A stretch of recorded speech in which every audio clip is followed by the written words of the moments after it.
Good morning and welcome, everyone. It is nice to have you here for our latest webinar discussion, which is centered on IT risk assessments. In today's conversation, we are going to reveal the 10 most common gaps we see discovered during the assessment process, and as part of that, also share some recommendations on how you can optimize your security posture moving forward. So I'm certain everyone on this call has seen my face before, or at least received many emails from me in the past, but I'll introduce myself anyways. I'm Kaylee Alessandro. I'm the Director of Marketing at Omega Systems, and I'm joined today by two of my Omega colleagues, both members of our Security Operations Center, or SOC team, Maureen Robin and Kyle Phillips. So I'll ask you both to say hi here, tell the audience a little bit about yourself and your background. Maureen, do you want to start? So good morning, all. Thank you for having me today. So basically, I ran my own IT consulting company for about 20 years, specializing in healthcare. And about 10 years ago, I would say, my clients were asking for cybersecurity. I didn't have any tools. I didn't have any SOC team. I didn't have anything. So I decided to concentrate on that. So I joined the TNS. Now it's called Omega Systems. And for the past 5 years, I've been working in their cybersecurity and compliance division. I'm playing with cool tools, so I really like it. My passion is to keep the businesses with the hard-earned money, their money together. So trying to strengthen their cyber resilience, and starting with the common gaps that we're going to see today would be a good start. Awesome. We're happy to have you here today, Maureen. Kyle, want to tell us a little bit about your background? Yeah, certainly. Hello, good morning, everybody. My name is Kyle Phillips. I'm a security and compliance consultant here at Omega Systems. I've been with the organization now for about 1.5 years. Overall, I've been working in IT for 6+ years now. Before joining Omega Systems, I was previously working as a risk analyst within the critical infrastructure space. And then before that, I was working in higher education as a security network engineer. Awesome. Well, we are excited to have you both here. Lots to cover in a short period of time. So I'll do kind of a quick refresher for everyone, particularly those who may be new to Omega webinars. In this case, we expect the session to run anywhere from 30 to 45 minutes, and our hope is that there will be a few minutes at the end to answer any questions that our audience members might have. That said, as an attendee, please feel free to send your questions in at any time. There's a questions little button on your GoToWebinar dashboard, so feel free to pop those in, and we'll try to get to as many as we are able, time permitting. As always, we are recording today's session in its entirety, so if you need to drop off or you want to revisit any of today's content, you'll have access to that recording beginning tomorrow. Typically, it's about 24 hours post-event, so right around this time tomorrow. And that will go directly to your inbox, so keep an eye out in your email tomorrow morning for that. So without further ado, let's get into the top 10 security gaps discovered during risk assessments. We're going to start with gap number 1, lack of IT security governance. So Kyle, this might arguably be the most important gap we covered today because it's really the foundation of an organization's security plan. Tell us a little bit about the weaknesses you typically see here from a policy, process, and leadership perspective. Yeah, certainly.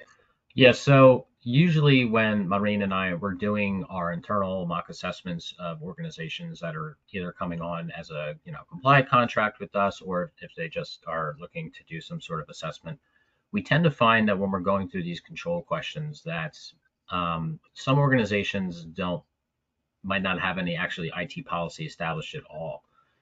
Or some of them might have something established, but sometimes we find that that policy might not have been updated in years.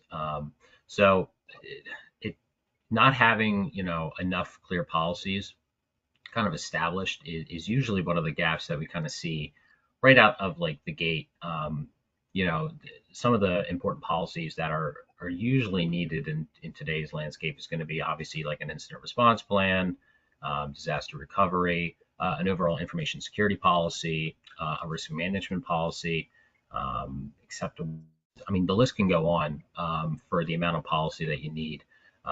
But that is definitely one of the gaps that we kind of see early on. Um, Also, some other areas too that we see kind of a lack of is that even though like an organization might have policy in place, we do see that that policy is not really enforced. So we might have enforcement issues of the actual policies. So it's definitely key to have stakeholders or policyholders not only create the policy but to agree upon that policy, have that policy signed off and approved by the executives or the stakeholders, and then distribute that policy to the appropriate staff as needed. So, like for example, like a risk management policy would really only probably need to be shared and approved by the people that are managing risk for the organization, whereas like an acceptable use policy should be distributed like day one and yearly to everybody within the organization. That makes a lot of sense. Maureen, we've noted some recommendations and resolutions here that can help alleviate this gap. In your opinion, what's the lowest hanging fruit here, and where would you recommend companies with limited or no IT resources get started on this front? Yeah, so no budget is difficult, but first I would recommend that you research if you are under any regulatory compliance or your cyber insurance requires some controls to be in place. So find out what you need to do first by identifying your most critical risks. So basically, is like now a lot of businesses are doing things on the cloud, so you have to find out if Microsoft is not available, or if Dropbox or things like that. You have to highlight all your critical risk if you want. Can I run my business without those risks? So list them. It doesn't cost anything, but you have to do some research, right? What are the data that are most vulnerable? What are the vendors we're using? Sometimes we don't even know. We have to go to accounting and, hey, who do we pay? Who are our vendors? We need to know that. And in terms of policy, like Kyle was mentioning, it doesn't have to be totally complex, right? It has to be practical, basically, and it has to be distributed so everybody knows about it. There is a freebie, right? If you go to the SANS, the SANS.org, you have three free templates there. You have incident response plan, free as well. However, you have to customize it. So before you customize it, you have to know what are your critical assets, right? And then put it in place with that. Then the third thing that is free also is security awareness, cyber news. You need to know what's going on with the software, hardware, that you defined earlier. You have to hear if you use Dropbox, if you use QuickBooks, if you use CDK, right? You need to know that they are in the news and something is happening that tells you we have to protect it, right? So listen to that. There is some freebie there. YouTube is a great resource. I recommend Simply Cyber from Gerald Olger. It has a daily podcast on what's happening, what's being attacked, and what to do about it. So there is some freebie up there, and it starts with that minimum investment. Great tips. One of the things you touched on is a perfect segue to our number 2 gap, which is not tracking your known technology risks. So, Kyle, obviously the assessment process itself is going to help you identify those risks initially, but can you talk about what you mean by the need for tracking risks over time and the best way that companies can go about doing something like that? Yeah, certainly. Yeah, so I kind of piggybacking off that last gap there, right? Like I mentioned, having a risk management policy, right? Like how is your organization going to, standardize your risk, managing your risk as an organization. Every risk has organization, and you're always going to have risk. You're not going to fully mitigate it ever. There's always going to be risk. But a good way to track the risk is going to be through a risk register. And we do find that, particularly within NIST cybersecurity framework, they're very heavy on actually risk assessing and risk identification.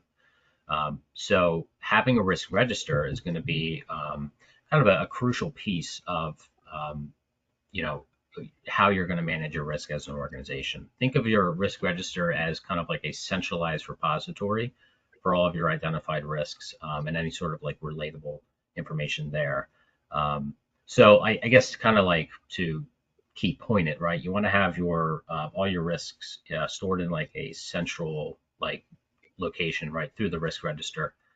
You want to have a standardized process that can be, specified within policy.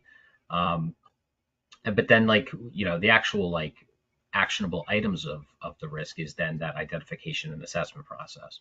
So within your risk register you should have things captured such as like the actual description of the risk, the potential impact of that risk, the likelihood, and then who's going to be ultimately responsible for managing that risk.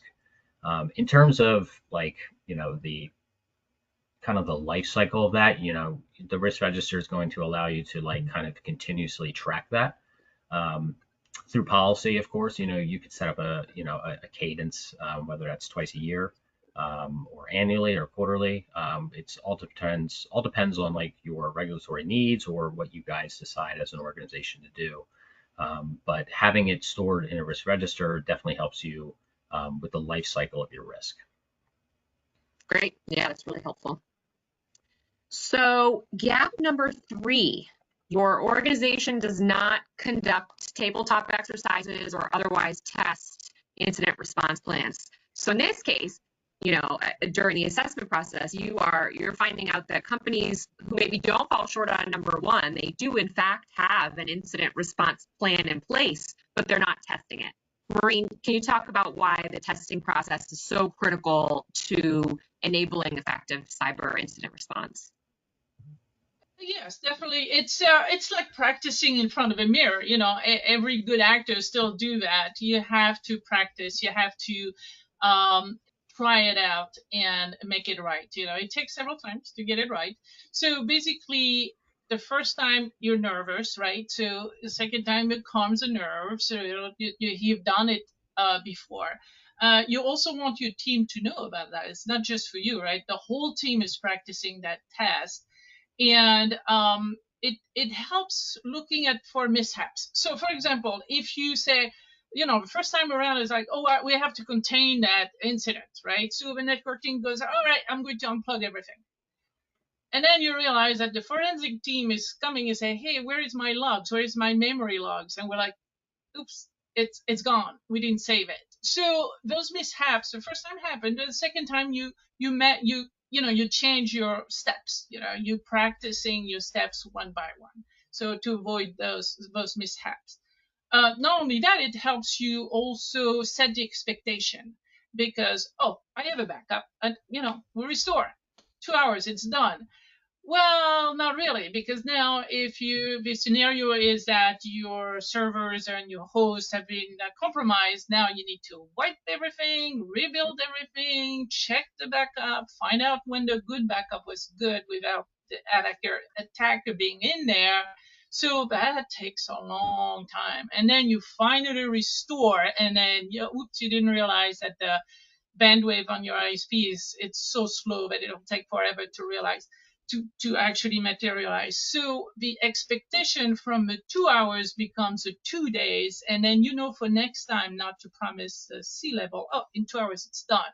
So that is one practice will help you with that. Also, you clarify the roles. You don't want fighting teams. Oh no, I'm doing this person. So you organize your steps. You're defining who's doing it. So you're ready for what if, or when it will happen. And then, of course, as you progress, you have revision of your documents so you can clean up the steps. So that's a big advantage of practicing, is just to make it, smoother and to calm down everything and be more available, because, when you're nervous, you can think. So definitely practice.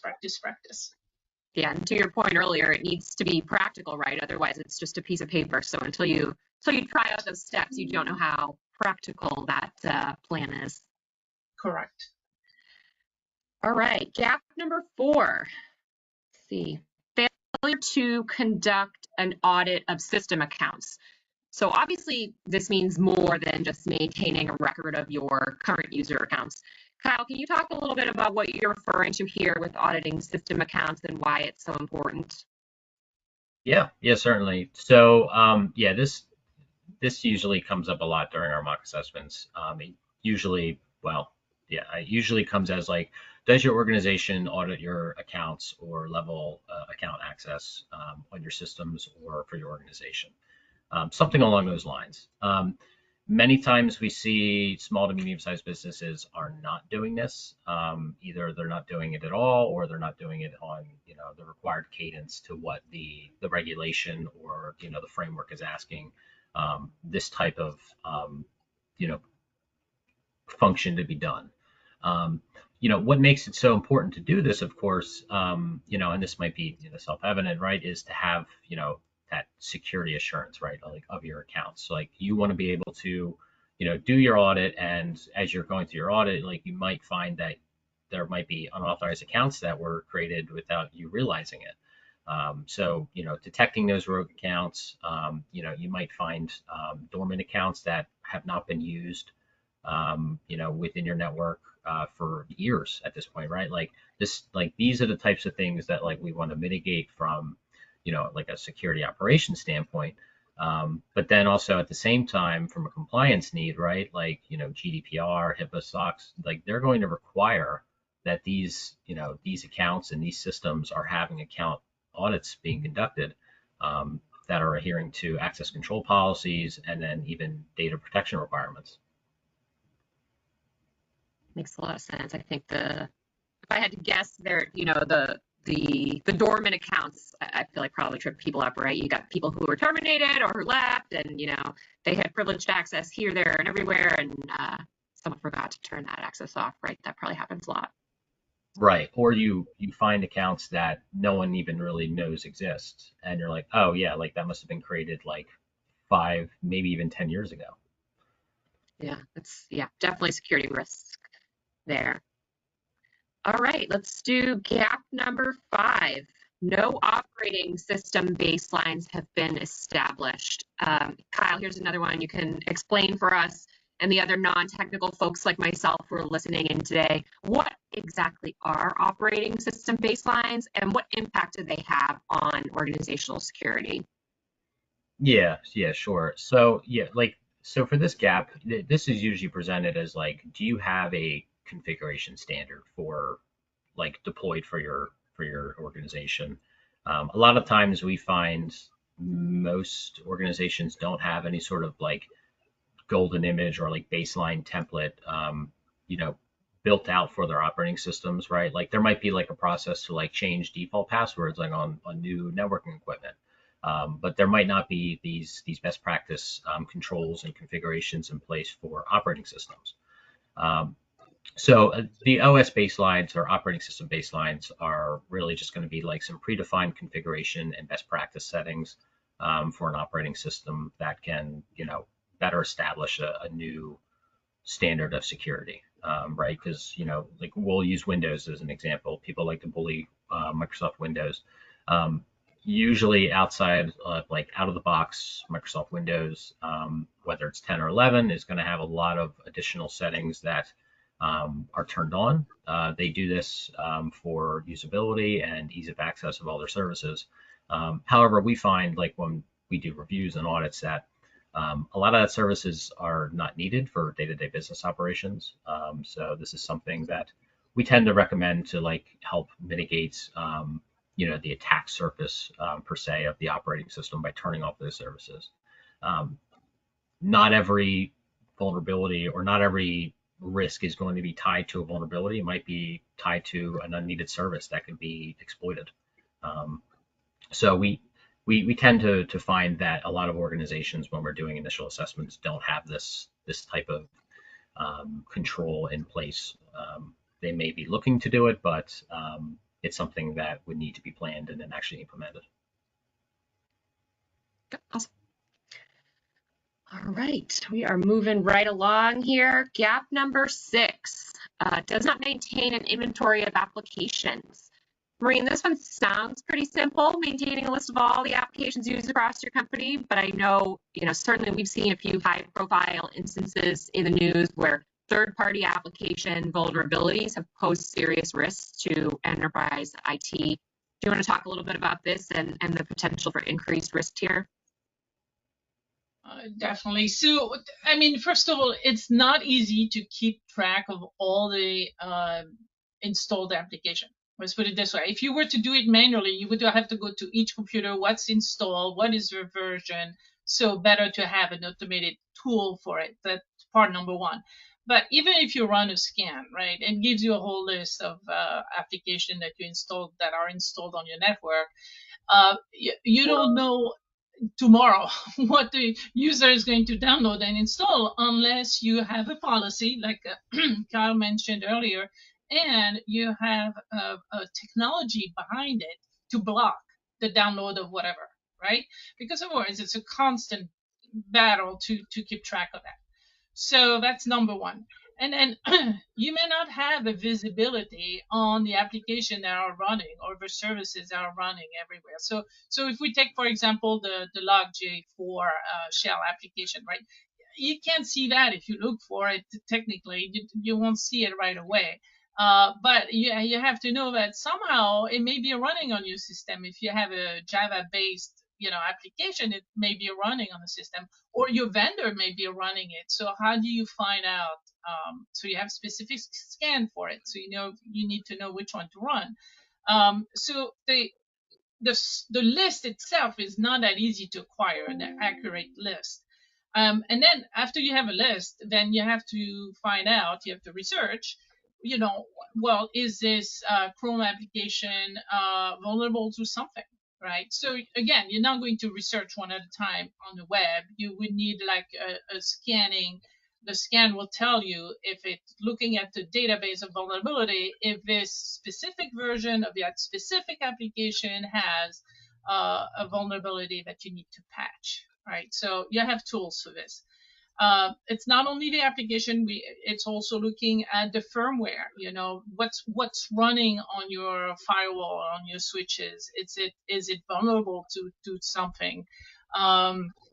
And then let's not forget the third party. So you have Zoom, you have Adobe, you have Chrome, Firefox, right? All those extra applications that you're running. Well, Windows, when you run the Windows updates, it doesn't update. It doesn't update those. They most of the time have automated updates, but we find out this is not always applied. Actually, most of the time it's not. So you kind of need another scan or patching for these third-party software as well. So all in all, it's not easy task to maintain an inventory of application. Need tools. You are correct. There's definitely a lot to be mindful of there. All right. Let's see. Gap number 7. They're not performing third-party penetration tests. Maureen, this is a common oversight I think we see because it's often conflated with a vulnerability assessment, which is a completely separate process. Can you explain the difference and why there's such value in the external third-party pen test? Yes, so the vulnerability assessment is really like an automated tool that runs on your network and find the vulnerability. That's a word of it, right? So it's a tool. It brings back a list of vulnerability, meaning things to patch with critical scores. So you have a 10, it means like, oh, it's critical, got to patch it right away. If it's under 7, well, you have to take care of it a little bit later. Let's do all the 10s and 9.8 and things like that. So that's a vulnerability assessment. It looks at it. It scans, automated scan. Now, a pen test is a little bit more aggressive. It's like it simulates a real world attack, right? So it's hiring an ethical hacker, trying to break into your system. So it's going to really try to break that security around your system. But it's not only that. They also have social engineering, engineers or actors sometimes trying to break physically into your office, doing social engineering phone calls, pretending to be IT and walking into your server rooms, things like that. So it's a lot more in depth and looking at the vulnerability and all the vulnerability being human and technical and administrative. So that's the difference between those two. Pen testing may be required for regulatory compliance, or your cyber insurance may require it, or if you work with a government, they may require it. So you have to look at what's required. Of course, it's a little bit more expensive than just the vulnerability assessment, but it's sometimes mandatory. The key also is that your pen testing is not done by your IT person or by your managed services, to provider services. It's going to be done by a third party, right? Independent of who put the security in place. Because basically, you don't want, the billing person making the checks for the charge they're entering. So you want to divide the roles there. So it has to be done by an independent person. The company that does pen testing have experts in place to actually know what kind of attack that are, really susceptible to your company or your industry, and it gives you a comprehensive view of what vulnerability or holes that you have around your network or company. So it has a great value in pen testing, definitely. Yeah, they sort of like to work hand in hand. One's coming from the inside, one's coming from the outside, and they're giving you, two really valid sets of data to help you shore up your systems. All right, we've got next gap number 8. You have insufficient security detection capabilities. Kyle, I think every webinar we've probably ever held since I've been here, we inevitably have to reference, how sophisticated threats have become and the need for technology to evolve alongside that in order to effectively prevent threats from causing harm. Where do you see gaps currently on the detection front, where we're obviously, advising companies to leverage more robust tools nowadays like EDR, MDR, et cetera? Yeah, so doing many assessments at this point now of organizations of small to medium-sized businesses, I really have seen kind of like the gambit of like having little to like no security controls or endpoint detection tools at all. To they're using, I don't know, maybe something like more like a traditional but unmanaged antivirus. Layer that on top of not having the internal resources to actually respond to the alerts. So yeah, I mean, like usually the advantage of using an endpoint detection and response and like a managed detection and response tool set is the ability in endpoint coverage, right? So like a lot of traditional security tools are going to kind of lack that comprehensive visibility into the endpoints that they're supposed to be protecting. This, of course, does make it more difficult for SOC teams and or with internal IT staff to actually detect the threat and where it was originating from.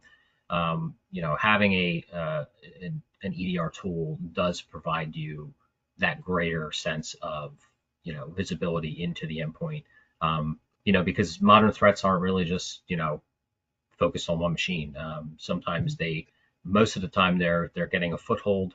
The attacker's getting a foothold onto a device, and then they're pivoting to another device to ultimately compromise your Active Directory. I mean, that's kind of their end goal to pretty much own your environment through account creation or getting to what are your tier 1 critical assets.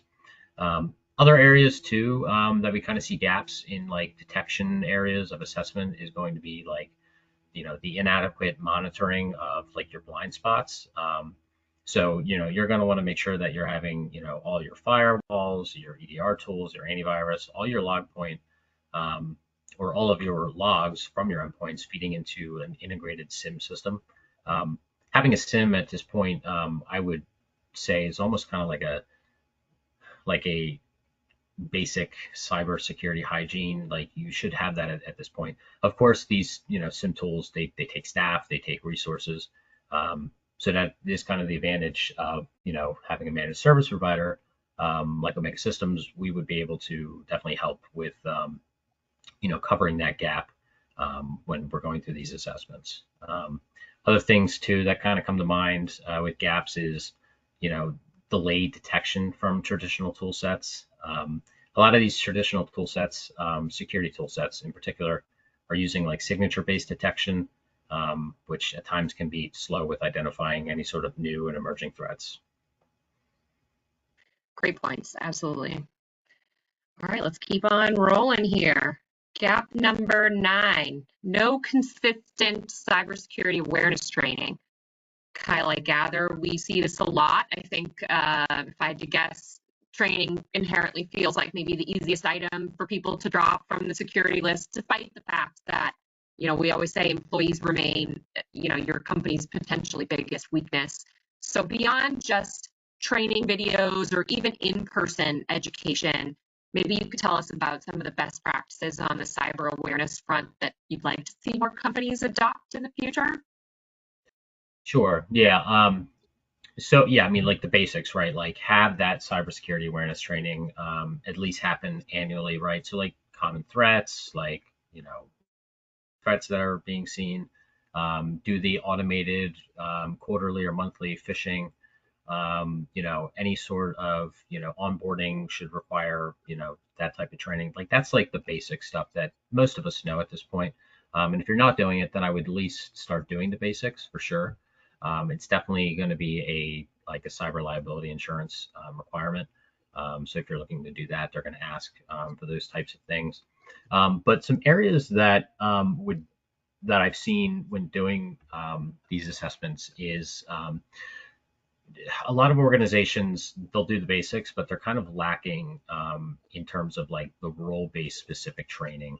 And what I mean by that is like tailoring your cybersecurity training to specific roles within your organization. So like for example, like the IT staff should be receiving, more technical training, maybe around administrative access, right, and the importance of having that level of access and what you should be doing, um, you know, of, the executive team, excluded from cybersecurity awareness training. Just note there, they should be focused more around training that's going to be around maybe, risk management and then any sort of compliance issues.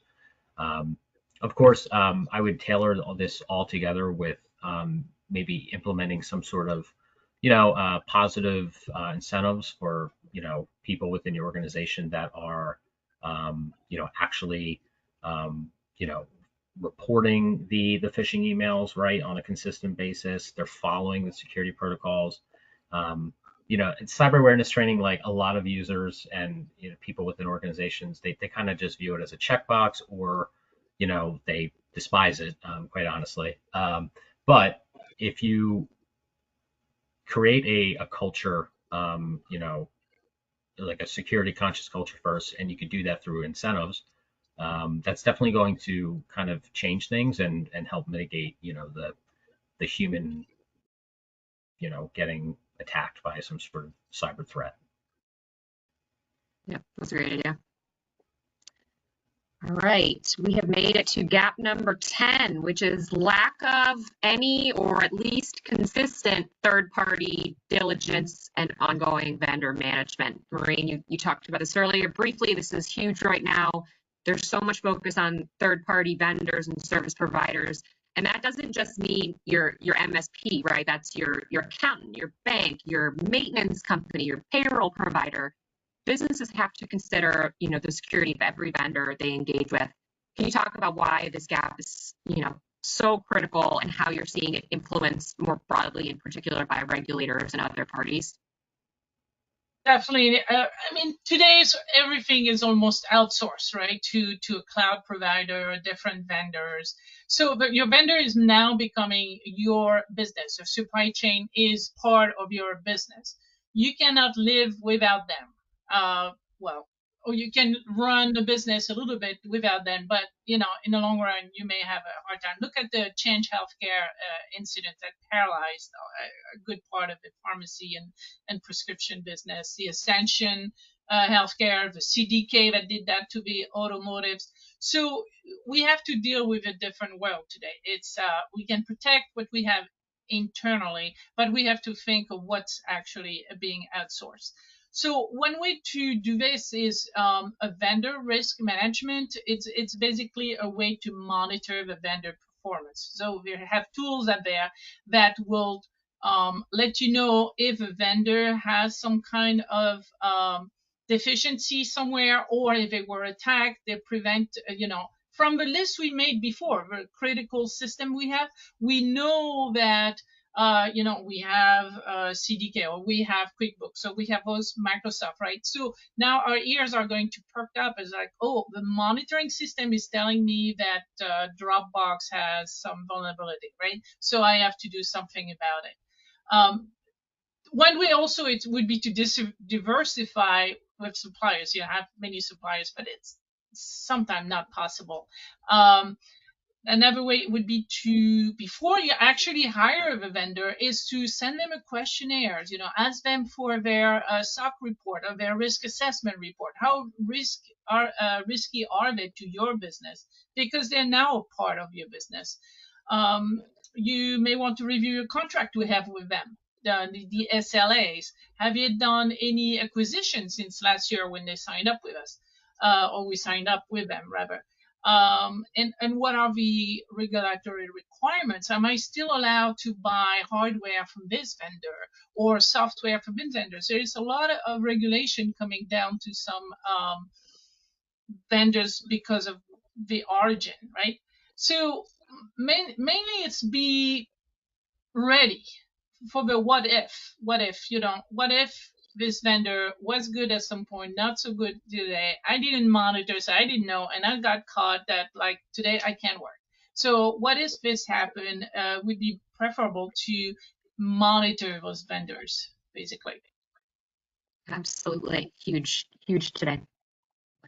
All right, that is our top 10. Really interesting to see some of the gaps that your team runs across consistently, and of course how critical it is to plug those weaknesses in order to ensure effective security.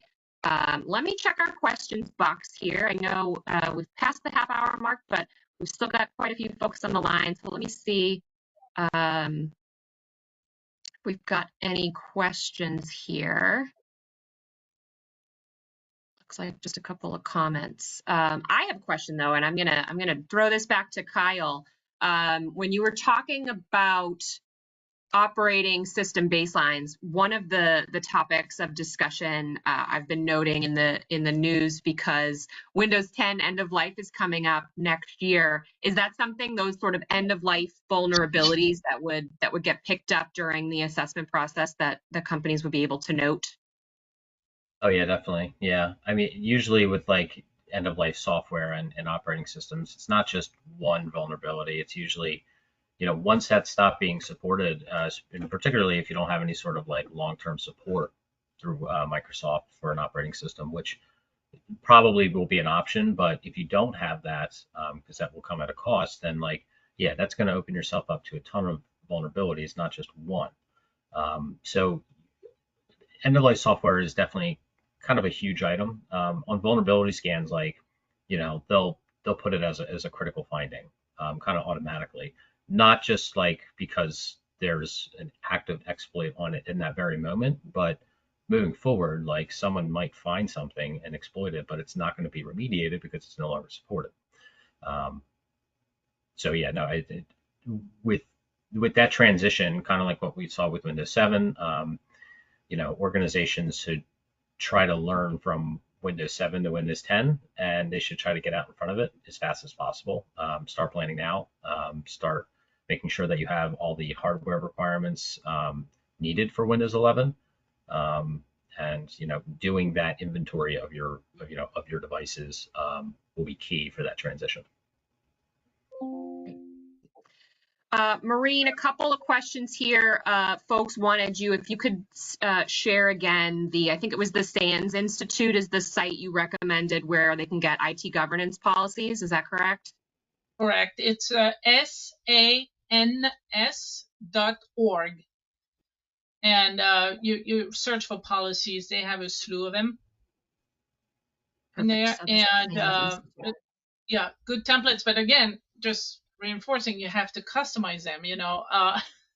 Otherwise, it's just right. It's just a check the box exercise. Exactly. Yes. Great. All right. Looks like I'll give folks, in case there's any other questions come up, I'll put Maureen and Kyle on the spot here just to wrap things up. We shared our top 10 most common gaps. If you had to pick one that folks, these were in no particular order. If you had to, maybe one piece of advice or one gap that starting tomorrow folks should really focus on, what would be kind of that number one pick for both of you? Kyle, why don't I start with you? Sure. I would definitely evaluate your current security tool stack and look at, okay, do I have the resources for this to actually detect?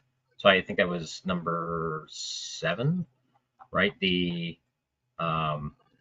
I'm sorry, it was number 8, right? I would look at your security detection capabilities and look at your current, security tool stack, see if it's, has the ability or, is up to date in terms of like its capabilities as like a endpoint detection and response tool.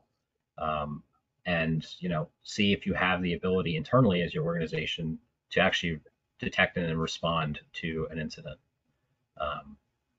That would probably be my number 1 out of this list. Makes a lot of sense. All right, Maureen, if you had to pick one, where should folks start zeroing in? Yeah, I mean, we talked about security awareness training, so I'm not going to choose that as number 1, but it could be. Otherwise, I think know what you have, do a vulnerability scan. You'll know what software is on your network, what hardware is on your network, but more importantly, what's vulnerable. You start with this assessment, and it gives you a good idea of how your environment is actually secure or not. So I would start with that. Great. All right. Well, that about sums things up. We've covered everything we wanted to cover today, and I want to say a big thank you to everyone who joined us for this live session. As a reminder, this content is always recorded, so we will have a link to the recording as well as all of these slides that we'll include in an email you should receive in your inbox right around 11 Eastern tomorrow. Maureen and Kyle, thank you both for sharing your insights today and giving us a glimpse into your typical risk assessment findings. I think we're leaving everyone with some good and really practical tips for boosting their security postures before their next risk assessment. All right, and that, ladies and gentlemen, concludes our presentation today. Thank you, everyone, for joining, and we will see you again next time. Bye, everybody. Bye-bye.